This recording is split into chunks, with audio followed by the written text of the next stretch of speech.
Earlier this morning, Treasury Secretary Scott Bessent and U.S. Trade Representative Jamieson Greer spoke about China's restrictions on rare earths. Edward Lawrence was in the room. What did we learn about the trade standoff, Edward?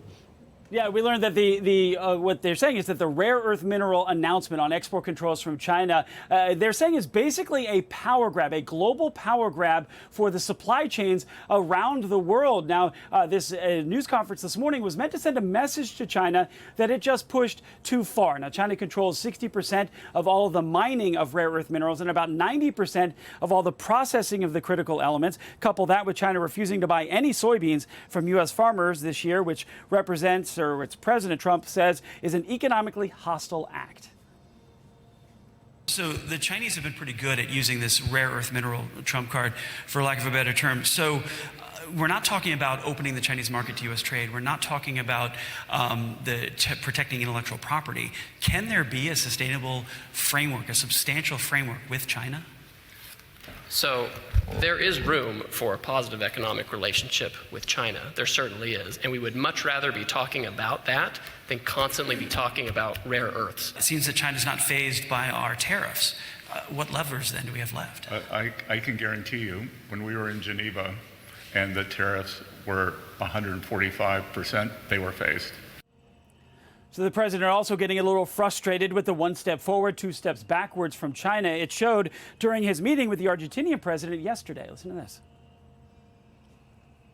Was China trying to draw a wedge between the U.S. and Argentina by buying soybeans from Argentina and not U.S. farmers? I would say so. And China on the port fees. China they've likes to increased draw port fees wedges on U.S. ships, too. Yeah, sure. I mean, I guess that's natural.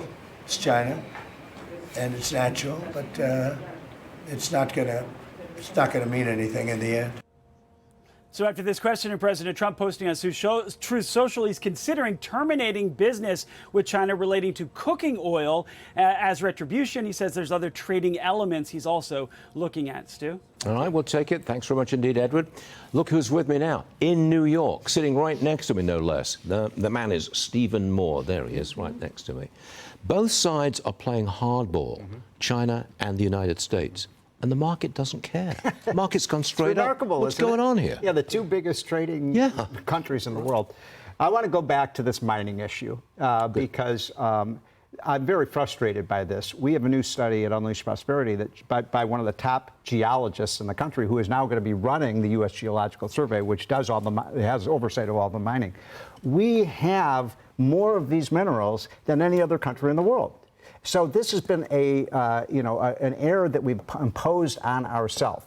And we have to, as Interior Secretary Doug Burgum is saying, we have to mine, baby, mine, just like we drill, baby, drill.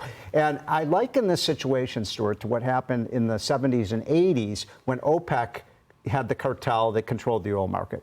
We have handed this cartel over to China with respect to these minerals. Why did we do that? Why did we do that? We should be mining for the resources. We have more than they do. They didn't, okay? The global crowd, the global warming crowd, the environmentalists, they don't like mining. Right. Period. No matter what you're mining for, you know who has the worst mining standards? China does. We have the same thing with the drilling. We have the best environmental standards, and the Middle Easterners have the power we gave to the Greens was extraordinary. Exactly. It is, and it's got to be unraveled. Once upon a time, the United States was the mineral capital of the world. We were the #1 country in mining, and now we're not mining for anything. The 15 major minerals that we need for production, for everything from national defense to technology to manufacturing. China and Russia now dominate those markets. It's crazy. So how do we reverse that? Mine. But you can't reverse that in the short term. It's going to take a while. It's going to take a while to get our mining, but we got to get started tomorrow. But the other point is Trump is using the trade tariff threat to get China to, right now they're essentially embargoing these critical minerals that we need for our microchips and so on. So it's an ugly situation. We put ourselves in this situation, but Trump is going to use the tariff threat, I think, to get China to open up those markets. Well, it's the only leverage we've got. Yeah. I mean, you can't wave a magic wand and suddenly produce these rare earths here immediately. You can't do that. It's going to take. You've got to bridge that 2 years before we can get this stuff of our own. I'm just angry because we put ourselves in this position, and it could really hurt our economy, just as the OPEC countries did in the 70s and 80s. Can you imagine if we were now dealing with President Kamala Harris?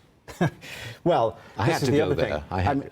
But look, I think, at how quickly, once we had the shale revolution, we went from, we are now the #1 producer of oil. It'll take a few years, but we can be #1 again. That's my message. So we should be. Yeah. Stephen Moore, good stuff. Thank you very much. Be with you. See you later. Yep.